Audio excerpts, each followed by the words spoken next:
Why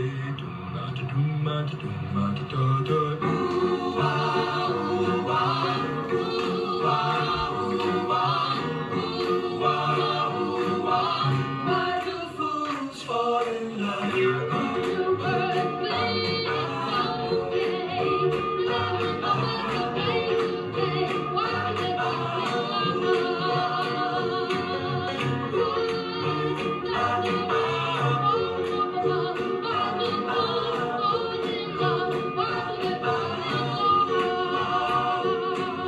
Morris was out of the mambo business and into the doo-wop business. He made buku bucks on Frankie. That's right. How do you feel that music and the arts can be used to connect people? Music connects people through rhythm, sometimes even through lyric, even when the person does not understand the language. I think that music is very important to the spirit of a community, and it's universal. For instance, I remember being in Aruba and going to a club out in Aruba, and I got there early, and the guy at the bar was like, "What do you want to hear?" And they were playing music videos, and I said, "Oh, put in." At the time, it was Willow Smith, Whip My Hair. Whip My Hair back and forth. And we were in there just jamming, and I was in that club in Aruba, right? And when we were walking out of it, I forgot that I was in another country. I literally thought I was gonna walk out and get in an Uber and go home. And I was like, oh my God, I'm not even in America. Right. So it felt very similar. The music was the same. Everybody was enjoying it the same way. And it just let me know how, traveling, you realize that we have more in common than we have differences. And music and arts and television and film, they actually, they connect us in a way that politics don't. And, even like, religion doesn't. Right. No, a lot of those things are separating us. They separate right now. us. Yeah, they separate us. Yeah. So I think that music and art is extremely important, and it's a time stamp on where we are as a culture. Right. But it's also, a soundtrack to what the world is experiencing and what we are experiencing collectively. Right. No matter what part of the world you're in. So I think it's something that you can't minimize it. It's extremely important. I agree. A pop star is not a doctor. They're not. Beyonce's not solving cancer. No. But there's a connection that music can bring, that she can bring through her art, that a doctor can't do. Right, exactly. While you're going through that chemo treatment, you might be listening to the Renaissance album. There you go. Or Taylor Swift. I don't really personally get it. I'm not a Swiftie, but I understand the people that connect with her all around the world, they love her. Yeah, it's just with any fan, anything that resonates with you. I liked Taylor Swift when she first came out because she's actually, we're around the same age. So I was able to relate to her back in high school. After that, not so much. So I get that. Just like with Beyonce, I was able to resonate with her really and truly when she was in Destiny's Child. Like now, to each their own. But you'll come back around though, because as you get older, she'll be like your Barbara Streisand. No, I just need her to get back into her R&B bag. Okay. I like R&B Beyonce. So you want her to kind of like just give you a niche album of just like one style? No, not necessarily one style. She's been going out into these different lanes, catering to others. And experimenting, which is cool, which is fine. But I liked you back in the R&B days. I have an idea.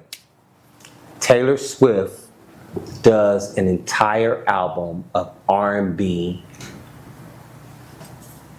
Okay. And she remakes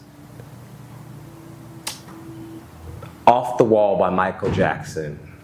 she remakes a couple of Gladys Knight songs. Taylor Swift? Taylor Swift. Midnight Train to Georgia? She's gonna do Midnight Train to Georgia. Okay. And no, she'll do Midnight Uber to Georgia.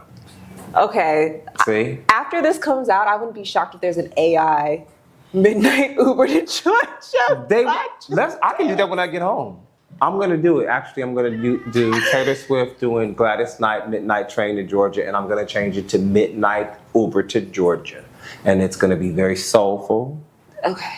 And you know, at the end of the day, you gotta let people do their own art and let Beyonce come back. She'll come back to that, to R&B, and you know. I mean, that's fine. Well, while she's over here not in her R&B bag, I got the 11:11 album to listen to for now. And there's so many other artists that you can actually listen to. Like SZA has a wonderful album, and I think she's going on the European tour right now. She is. Okay. She is. So yeah, so there's, but ultimately, as you get older, you will come back. And you'll be an old lady going to see an older artist. And, you know, it'll be like, you know, when they go see Dolly Parton, you'll be going to see Beyonce going. No? All right. You'll see. Just keep getting older. But no, she's an amazing entertainer. I have been to one of her concerts before. And she definitely does bring everybody together. And I can't lie, whenever she comes on the radio, even if I'm not necessarily feeling that genre at the moment, I'm still bopping my head. I still know the lyrics. So Exactly. She's still a global icon. So That's what I'm I have saying. to give her flowers regardless. It moves you in a way where it shaped your childhood or your youth. And so, Exactly. you know, as life goes on, you'll realize that, you know, music is universal, and you know, you allow artists to be themselves Oh yeah. and go through the whatever. Oh yeah, experience. I'm not knocking on Beyonce's door. I'm not, you know, Yeah. DMing her, hey girl, I Yeah. need you to do this. No, it's just as a fan I of understand. R&B, I want all of my R&B people to come on back. Like even Sierra, like That's true. I would like her to do a little something. But yeah, I guess. Just a little, you know, because whenever she pops out, it's more of like on the But when you pop. have older music, you just a good catalog. You can tour forever, and you don't have to do another that song. is true. Yeah. And that's something that Beyonce can do. You know, a musical artist I worked with, and they weren't my era. Little Richard. Really? I spent like months with Little Richard. How was that? I did a movie called Why Do Fools Fall in Love, Wait, you were in that. You were in that. and he played himself because he played and he would just give these great stories about Elvis Presley and all of that. And just like I just sit there in the makeup room with him, and he was like, "Oh, this is my son." I was like, "Your son?" And his son came in there. I was like, "Oh, yes. Did you know he had a son?" Yeah. So, you know, I respect artists that express themselves the way they want to express themselves. He had a gospel album. Did you know he did a whole gospel album? No, I did not. Yeah, he gave up R&B music at one point and did all gospel, and then he came back to R&B. So, you know, you gotta let artists kind of fluctuate and do their own thing. Right. And I agree with that. And that's the main important thing that I feel. And I really feel like it's the label's responsibility to let those artists be creative. Yeah. You wanted them for a reason. So I understand, you know, wanting to help them navigate the business. But you can't mold them so much to where we don't even recognize them. Who's your favorite international artist? That's a great question. I'm gonna say I love FKA Twigs. Okay. And I could say that I like Bad Bunny. Okay. And I can also say that I like, who else? Old school, I would say I like Duran Duran. Okay. And that's it. Yep, see? Okay. Okay. So we got to work on that for you. We do. Just start listening, and We we'll, do. yeah, 'Cause I'll turn you on to some people. Truthfully, when it comes to international artists, it'd be more on when I'm listening to jazz.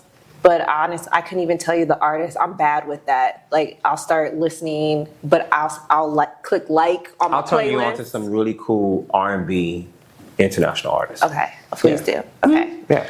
Well, thank Thank you so much, cousin, for allowing me to interview you. Thank you for inviting me, and you were amazing. Thank you were you. actually flawless, and at times I thought I was talking to Oprah Winfrey. You can just call me the Big L. Okay, or Lopra. No. Big L. Yeah, Big Okay. L. All right. Yeah, Lachelle the model, legs for days at 36. Legs for days. Legs for days, Winfrey. Legs for days, Winfrey. Mm-hmm. Okay. So where can the people find you to see your work, what you're currently doing in your past? Well, I have a show that I have been really kind of like birthing for the last year and a half, and it's called Scene Battle. You can find me on YouTube. Some of the episodes are on YouTube, but find me on Facebook at Norris Young. But also find me on Instagram at KnowYo All Day.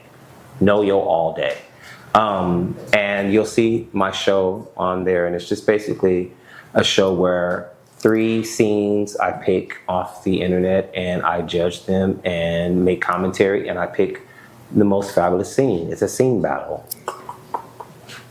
Go head to head, toe to toe. Toe to toe. You've seen it. Mm-hmm. Do you like it? I've laughed at it. Okay. So, yeah, and most of them are funny, but some of them are not. Some of them can be actually, teaching. I'm trying to teach you something, anything, Right.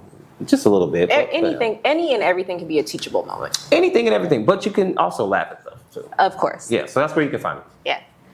Okay.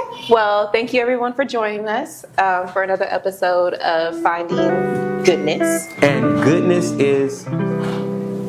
wins. Goodness wins. Yes.